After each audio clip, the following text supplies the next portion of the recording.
ಮೊದಲನೇದಾಗಿ ಸಂತಾಪವನ್ನು ಸೂಚಿಸೋದ್ರ ಜೊತೆಯಲ್ಲಿ ಅವರು 1959ರಲ್ಲಿ ಜನಿಸಿ ಅಲ್ಲಿ ಬಾರಾಮತಿ ಕ್ಷೇತ್ರದಲ್ಲಿ ಉತ್ತಮ ರೀತಿಯಲ್ಲಿ ಕೆಲಸವನ್ನು ಮಾಡಿಕೊಂಡು ಹಲವಾರು ವರ್ಷ ಸುದೀರ್ಘವಾಗಿ ಅವರು ಉಪಮುಖ್ಯಮಂತ್ರಿಯಾಗಿ ಸೇವೆಯನ್ನು ಸಲ್ಲಿಸೋದ್ರ ಜೊತೆಯಲ್ಲಿ ಒಳ್ಳೊಳ್ಳೆ ಖಾತೆಗಳು, ಹಣಕಾಸು ಖಾತೆ, ನೀರಾವರಿ ಖಾತೆ ಮತ್ತು ಇಂಧನ ಖಾತೆಗಳನ್ನೆಲ್ಲ ಉತ್ತಮ ರೀತಿಯಲ್ಲಿ ನಿಭಾಯಿಸಿ ಮತ್ತು ಶಿಸ್ತಿಗೆ ಹೆಸರಾದಂಥ ಒಬ್ಬ ರಾಜಕಾರಣಿನೂ ಕೂಡ ಹೌದು. ಅವ್ರನ್ನ ಪ್ರೀತಿಯಿಂದ ಅವ್ರ ಹಿಂಬಾಲಕರು ದಾದಾ ಅಂತಲೇ ಕರಿತಾ ಇದ್ದಂಥದ್ದನ್ನ ನಾವೆಲ್ಲರೂ ಕೂಡ ಸ್ಮರಿಸ್ಕೋಬೇಕಾಗ್ತದೆ. ಆ ರೀತಿಯಲ್ಲಿ ಒಂದು ಜನಾಭಿಪ್ರಾಯ ಮೂಡಿಸ್ಕೊಂಡು ಜನರನ್ನೆಲ್ಲ ವಿಶ್ವಾಸಕ್ಕೆ ತಗೊಂಡು ಸುದೀರ್ಘ ಕಾಲ ರಾಜಕೀಯದಲ್ಲಿದ್ದಂಥ ವ್ಯಕ್ತಿ ಈ ಥರ ದುರ್ಘಟನೆಗೆ ಒಳಗಾಗ್ತಕ್ಕಂಥದ್ದು ಅವ್ರದ್ದು ಯಾವುದೇ ತಪ್ಪಿಲ್ಲದ ರೀತಿಯಲ್ಲಿ ಆ ವೈಮಾನಿಕ ಇದರ ಮುಖಾಂತರ ಅವರೇನಿವತ್ತು ನಮ್ಮನ್ನೆಲ್ಲ ಅಗಲಿದ್ದಾರೆ, ಅವರು ಮತ್ತು ಅವ್ರ ಜೊತೆ ಅಗಲಿದಂಥ 6 ಜನಕ್ಕೂ ಕೂಡ ಸಂತಾಪವನ್ನು ಸೂಚಿಸ್ತಾ ಅವರ ಕುಟುಂಬಕ್ಕೆ ಮತ್ತು ಅವರ ಅನುಯಾಯಿಗಳಿಗೆ ಆ ದುಃಖವನ್ನು ಭರಿಸ್ತಕ್ಕಂಥ ಶಕ್ತಿ ಆ ಭಗವಂತ ಕೊಡಲಿ ಅಂತ ದೇವರಲ್ಲಿ ಪ್ರಾರ್ಥನೆ ಮಾಡ್ಕೊಂಡು ನನ್ನ ಮಾತು. ಮಂತ್ರಿಗಳು. ಸನ್ಮಾನ್ಯ ಅಧ್ಯಕ್ಷರೇ, ಅಜಿತ್ ಪವಾರ್ ಅವರು ಭಾಳಷ್ಟು ರಾಜಕೀಯ ಮುತ್ಸದ್ದಿ ಅಂತ ಹೇಳಲಿಕ್ಕೆ ಬಯಸ್ತೇನೆ.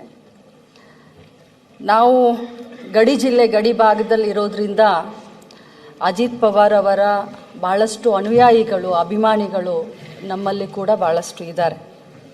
ಈಗ ತಾನೇ ಹಿರಿಯರೆಲ್ಲ ಮಾತನಾಡಿದ ಹಾಗೆ ಅವರು ಭಾಳಷ್ಟು ವರ್ಷ, ಭಾಳಷ್ಟು ಪೆರಡು ನೀರಾವರಿ ಮಂತ್ರಿಯಾಗಿ, ಗ್ರಾಮೀಣಾಭಿವೃದ್ಧಿ ಮಂತ್ರಿಯಾಗಿ, ಇಂಡಸ್ಟ್ರಿಯಲ್ ಮಂತ್ರಿಯಾಗಿ ಮಹಾರಾಷ್ಟ್ರ ಬೆಳಿಲಿಕ್ಕೆ ಅವ್ರದ್ದೇ ಆದಂಥ ಕೊಡುಗೆಯನ್ನು ಅವರು ಕೊಟ್ಟಿದ್ದರು. ಅದರಲ್ಲೂ ಕೂಡ ಅವರು ಭಾಳಷ್ಟು ಧೈರ್ಯವಂತರಾಗಿದ್ದರು. ಭಾಳಷ್ಟು ಧೈರ್ಯವಂತದಿಂದ ಭಾಳಷ್ಟು ಡಿಸಿಷನ್ಗಳನ್ನು ಭಾಳಷ್ಟು ತಗೊಳ್ತಾ ಇದ್ರು.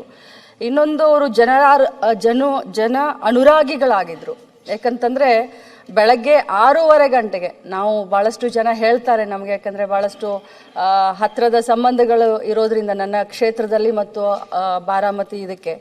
ಸೊ ಬೆಳಗ್ಗೆ 6:15ಗೆ ಜನರನ್ನ ಭೇಟಿಯಾಗಲಿಕ್ಕೆ ಶುರು ಮಾಡ್ತಾ ಇದ್ರು. ಯಾವುದೇ ಒಬ್ಬ ರಾಜಕಾರಣಿ ಸಾಮಾಜಿಕ ಬದ್ಧತೆ, ಕಾಳಜಿ ಇದ್ದಂಥವ್ರು ತನ್ನ ಕ್ಷೇತ್ರದಿಂದ ಆಗಿರ್ಬೋದು ಅಥವಾ ಇಡೀ ರಾಜ್ಯದಿಂದ ಬರುವಂಥ ಜನ 6:15ಗೆ, ಇವತ್ತು ಅಜಿತ್ ಪವಾರ್ ಅವ್ರನ್ನ ಭೇಟಿ ಆಗಬೇಕು ಅಂತಂದರೆ ಅವರು 5:15ಗೆ ಹೋಗ್ತಾ ಇದ್ರು. 6 ಗಂಟೆ ವಾಕಿಂಗ್ನಿಂದ ಶುರು ಮಾಡ್ತಾ ಇದ್ರು. ಜನರ ಬಗ್ಗೆ ಅಷ್ಟೊಂದು ಕಾಳಜಿಯನ್ನು ತಗೊಳ್ತಾ ಇರುವಂಥ ಇಂಥ ಒಬ್ಬ ಮುತ್ಸದ್ದಿ ರಾಜಕಾರಣಿ ಕೊನೆಯ ರಾಜಕೀಯ ದಿನಗಳಲ್ಲಿ ಅವ್ರಿಗೆಲ್ಲ ಏನಾಯಿತು, ಎಷ್ಟು ಕಷ್ಟ ಅನುಭವಿಸಿದ್ರು, ಏನೆಲ್ಲ ಅವ್ರ ಮೇಲೆ ಚಾರ್ಜಸ್ ಆಯಿತು, ಯಾವ ರೀತಿ ರಾಜಕೀಯ ಬದಲಾವಣೆಯ ಸಂದರ್ಭದಲ್ಲಿ ಏನೆಲ್ಲ ರಾಜಕಾರಣ ಆಯಿತು ಅನ್ನೋದು ತಮಗೂ ಎಲ್ಲ ಗೊತ್ತು, ನಮಗೂ ಎಲ್ಲರಿಗೂ ಗೊತ್ತು. ಬಟ್ ಅವರು ಈ ರೀತಿ ಇವತ್ತು ಬೆಳಗ್ಗೆ ದುರ್ಘಟನೆಯಲ್ಲಿ ತೀರ್ಕೊಂಡಿದ್ದಾರೆ ಅಂತ ಹೇಳಿದಾಗ ನಿಜವಾಗ್ಲೂ ನನಗೆ ಆಗಲಿ ನಮ್ಮ ಅವರ ಅಭಿಮಾನಿಗಳಿಗೆ ನಂಬಲಿಕ್ಕೆ ಆಗಲಿಲ್ಲ. ಇಂಥ ಒಂದು ಸಂದರ್ಭದಲ್ಲಿ ದೇವರು ಅವರ ಆತ್ಮಕ್ಕೆ ಚಿರಶಾಂತಿಯನ್ನು ಕೊಡಲಿ ಮತ್ತು ಅವರೆಲ್ಲ ಭಾಳಷ್ಟು ಲಕ್ಷಾಂತರ ಕೋಟಿಗಟ್ಟಲೆ ಅಭಿಮಾನಿಗಳಿಗೆ ಈ ಒಂದು ದುಃಖವನ್ನು ಭರಿಸುವಂಥ ಶಕ್ತಿ ಕೊಡಲಿ ಅಂತ ತಮ್ಮ ಮೂಲಕ ಕೇಳ್ತೀನಿ. ಲಕ್ಷ್ಮಣ್ ಸರ್. ಮಾನ್ಯ ಅಧ್ಯಕ್ಷರೇ, ಇವತ್ತು ಬೆಳಿಗ್ಗೆ ಅಜಿತ್ ಪವಾರ್ ಅವರ ನಿಧನದಿಂದ ಬಂದಿರತಕ್ಕಂಥ ಸುದ್ದಿಯನ್ನು ಕೇಳಿ ನಾವೆಲ್ಲರೂ ಕೂಡ ಭಾಳ ಮನಸ್ಸಿಗೆ ನೋವಾಗಿದೆ. ಒಬ್ಬ ಹಿರಿಯ ಸಹಕಾರಿಗಳಾಗಿದ್ದರು ಅವರು ಮತ್ತು ಸ್ನೇಹಪರವಾಗಿರ್ತಕ್ಕಂಥ ಕಾರ್ಯಕ್ರಮಗಳಲ್ಲಿ ಭಾಳಷ್ಟು ಭಾಗವಹಿಸಿ ನೇರ ನುಡಿಗೆ ಒಬ್ಬ ಹೆಸರುವಾಸಿಯಾಗಿರ್ತಕ್ಕಂಥವ್ರು. ಅವ್ರು ಮಾತಾಡ್ತಕ್ಕಂಥ ಸಂದರ್ಭದಲ್ಲಿ ಯಾವುದೇ ಮುಲಾಜಿಲ್ಲದೇ ಮಾತಾಡ್ತಕ್ಕಂಥವ್ರು, ನಿಷ್ಠೂರವಾಗಿರ್ತಕ್ಕಂಥ ಮಾತುಗಳು. ನಾನು 3-4 ಬಾರಿ ಅವ್ರ ಜೊತೆಗೆ ಸಭೆಗಳನ್ನು ಕೂಡ ನಾವು ಮಾಡಿದ್ದೀವಿ. ನಾನು ಹಿಂದೆ ಸಹಕಾರಿ ಸಚಿವನಿದ್ದಂಥ ಸಂದರ್ಭದಲ್ಲಿ ಶರದ್ ಪವಾರ್ ಅವರು ಕೇಂದ್ರದ ಕೃಷಿ ಸಚಿವರಾದಂಥ ಸಂದರ್ಭದಲ್ಲಿ 3-4 ಬಾರಿ ನಮ್ಮನ್ನೆಲ್ಲರೂ ಕೂಡ ಕರೆದು ಆ ಸಭೆಯಲ್ಲಿ ನಾವೆಲ್ಲರೂ ಕೂಡ ಭಾಗವಹಿಸಿರ್ತಕ್ಕಂಥ ಸಂದರ್ಭದಲ್ಲಿ ಅವರ ಹತ್ತಿರದ ಸ್ವಭಾವಗಳನ್ನು, ಅವರ ನಡೆದು ಬಂದಿರತಕ್ಕಂಥ ದಾರಿಗಳನ್ನು ಭಾಳಷ್ಟು ನಾವು ಕಂಡಿದ್ದೀವಿ. ನೋಡಿ ಅಧ್ಯಕ್ಷರೇ, ಮನುಷ್ಯ ಹುಟ್ಟೋದು ಆಕಸ್ಮಿಕ, ಸಾವು ಮಾತ್ರ ಖಚಿತ. ಈ ಹುಟ್ಟು ಸಾವು ಮಧ್ಯದಲ್ಲಿರ್ತಕ್ಕಂಥ ನಮ್ಮ ಪವಿತ್ರವಾಗಿರ್ತಕ್ಕಂಥ ಬದುಕನ್ನು ನಾವು ಯಾವ ಥರದಿಂದ ಸ್ವಾರ್ಥಕತೆಯನ್ನು ಪಡ್ಕೋಬೇಕು ಅಂತಕ್ಕಂಥದ್ದು ಇವತ್ತು ಅಜಿತ್ ಪವಾರ್ ಮುಖಾಂತರ ನಾವು ತಿಳ್ಕೊಬೇಕಾಗ್ತದೆ. ಬಹುಶಃ ಬಾರಾಮತಿ ಭಾಗದಲ್ಲಿರ್ತಕ್ಕಂಥ ಅಭಿವೃದ್ಧಿ, ಅವ್ರು ಮಾಡಿರ್ತಕ್ಕಂಥ ಕಾರ್ಯಗಳು, ಸತತ 6 ಬಾರಿ ಉಪಮುಖ್ಯಮಂತ್ರಿಗಳಾಗ್ತಕ್ಕಂಥದ್ದು ಸುಲಭದ ಮಾತಲ್ಲ. ಇದು ಯಾರು ಜನರ ಮಧ್ಯದಲ್ಲಿ ಇದ್ಕೊಂಡು ಜನರ ಕಷ್ಟ ಕಾರ್ಪಣ್ಯಗಳಿಗೆ ಸ್ಪಂದನೆ ಮಾಡಿ ಅವರ ಸಮಸ್ಯೆಗಳನ್ನು ಬಗೆಹರಿಸಿ ಜನರ ಪ್ರೀತಿಯನ್ನು ಗಳಿಸ್ಕೊಂಡಿರ್ತಕ್ಕಂಥ ರಾಜಕಾರಣಿಗೆ ಮಾತ್ರ ಇಂಥ ಒಂದು ಅವಕಾಶ ಸಿಗಲಿಕ್ಕೆ ಸಾಧ್ಯ ಇದೆ. ಅಂಥ ಮಹಾನ್ ಕಾರ್ಯವನ್ನು ಮಾಡಿರ್ತಕ್ಕಂಥ ಅಜಿತ್ ಪವಾರ್ ಅವರು ಸಹಕಾರಿ ರಂಗದಲ್ಲಿ ತಮ್ಮದೇ ಆಗಿರ್ತಕ್ಕಂಥ ಒಂದು ಛಾಪನ್ನು ಮೂಡಿಸಿರ್ತಕ್ಕಂಥವ್ರು. ಬಹುಶಃ ನಾವೆಲ್ಲರೂ ಕೂಡ ಒಂದು ಅರ್ಥ ಮಾಡ್ಕೋಬೇಕು.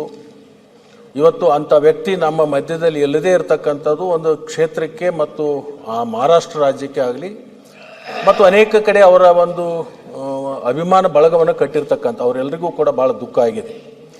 ಎಲ್ಲರೂ ಹೇಳಿದರು ಏನು ಅವ್ರ ಆತ್ಮಕ್ಕೆ ಶಾಂತಿ ಸಿಗಲಿ, ಚಿರಶಾಂತಿ ಸಿಗಲಿ ಅಂತ. ನಾನು ಅದನ್ನು ಹೇಳಕ್ಕೆ ಹೋಗಲ್ಲ.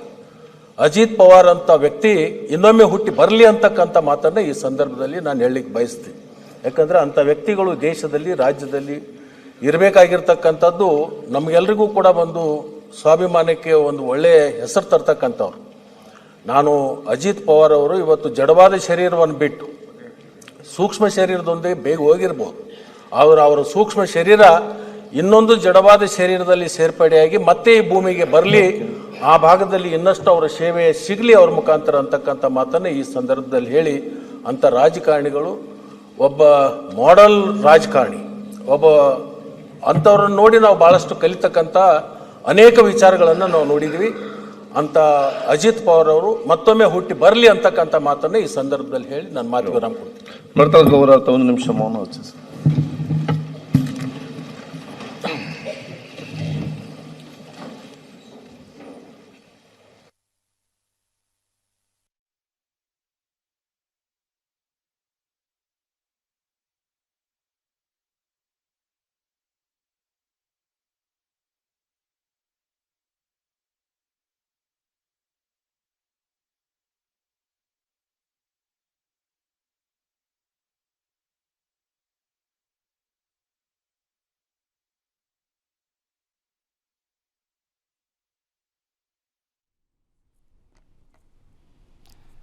ವಿಧಾನಸಭೆಯಲ್ಲೂ ಕೂಡ ಅಜಿತ್ ಪವಾರ್ ಅವರಿಗೆ ಸಂತಾಪವನ್ನು ಸೂಚಿಸಲಾಗ್ತಾ ಇದೆ. ದೃಶ್ಯಾವಳಿಗಳಲ್ಲಿ ಕೂಡ ಗಮನಿಸ್ತಾ ಇದ್ದೀರಿ. ಮತ್ತು ಅಜಿತ್ ಪವಾರ್ ಅವರ ನಡೆದು ಬಂದಂತಹ ಹಾದಿ, ಅವರ ಇತಿಹಾಸ ಮತ್ತು ಅವರು ಕೃಷಿ ಕ್ಷೇತ್ರದಲ್ಲಿ ಮಾಡಿದಂತಹ ಸಾಧನೆ ಪ್ರತಿಯೊಂದನ್ನು ಕೂಡ ಈ ಸಂದರ್ಭದಲ್ಲಿ ನೆನಪು ಮಾಡಿಕೊಳ್ಳುವಂತಹ ಕೆಲಸಗಳು ಕೂಡ ಆಗ್ತಾ ಇದೆ.